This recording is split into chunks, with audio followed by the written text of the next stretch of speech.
Salut à tous, j'espère que vous allez bien. Nouvelle vidéo, aujourd'hui on va parler de Dani Alves. Avant, n'hésitez pas à vous abonner si c'est pas encore fait. Si vous voulez rater aucune vidéo, ça me donnera de la force et c'est le meilleur moyen de me soutenir et de soutenir la chaîne. C'est parti.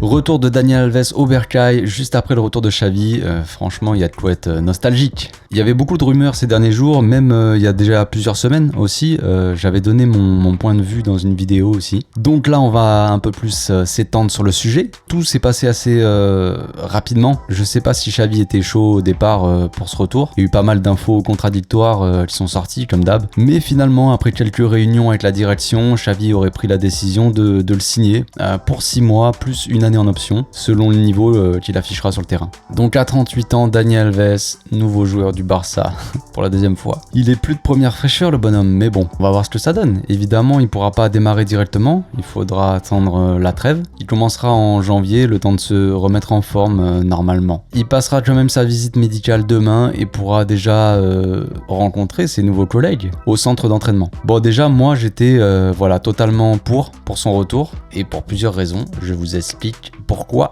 de suite. Première raison, son expérience, le gars a tout gagné, tout ce qui est possible de gagner, il l'a gagné dans tous les clubs où il est passé. C'est le joueur le plus titré de l'histoire et ça a sûrement joué d'ailleurs pour la signature. On sait que financièrement le club est en galère déjà et on doit compter énormément sur les jeunes de la Masia. Donc des jeunes qui manquent d'expérience et de maturité. Deuxième raison, son mental et sa personnalité. Le gars est ultra positif comme personne, c'est un très grand professionnel. Il va booster un vestiaire un peu dépressif depuis le début de la saison là. Alves, il est pas du genre à baisser la tête ou flipper devant qui que ce soit, devant n'importe quelle équipe. Il va amener une énergie et un peu de folie dans un vestiaire un peu trop calme, un peu moribond. Et la troisième raison, c'est qu'il pourra forcément dépanner, mais pas que au poste de latéral droit. C'est un gars qui peut jouer un peu partout. Ces derniers temps, il ne jouait d'ailleurs plus au poste de latéral.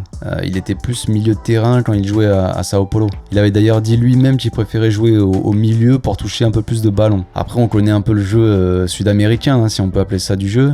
Niveau construction, c'est quand même pas le top niveau non plus. Donc le Dani, là, il devait pas toucher énormément de ballons. Donc c'est sûrement pour ça qu'il a demandé de jouer plus au milieu. Voilà, on verra bien comment Xavi l'utilisera, mais je pense que c'est pas le genre de gars à imposer quoi que ce soit. Il est déjà très heureux d'être revenu au club, comme il l'a dit sur les réseaux sociaux. Le gars jouerait n'importe quel poste du moment qu'il joue. Mais je pense que Xavi l'a principalement fait revenir pour sa personnalité donc et son expérience. Ça lui fera un relais de plus sur le terrain pour faire comprendre sa vision et son football.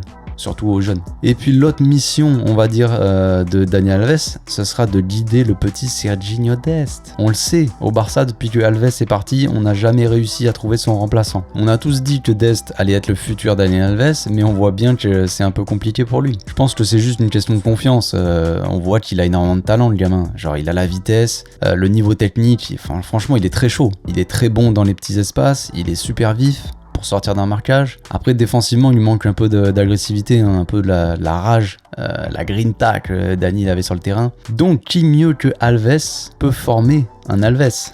Moi, perso, j'aimerais que ça soit sa mission principale. Si au bout de 6 mois ou 1 an, il arrive à transformer Dest en monstre, pour moi, le contrat, il est rempli. Donc comme je disais, il pourra aussi dépanner sur le terrain, forcément, même si son niveau physique peut poser des questions. On sait qu'au PSG, il commençait un peu à régresser. Forcément, quand tu vieillis, tu peux plus apporter autant.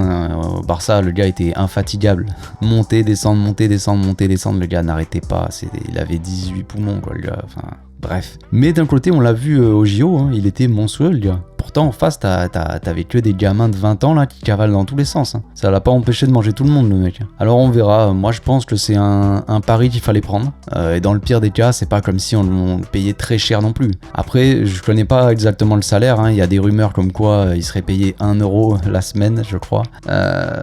Les gars, soyons sérieux. Qui peut croire ça, franchement? Sérieusement, qui peut croire que Dani Alves va être payé 1 euro par semaine? C'est marrant 5 minutes, mais non.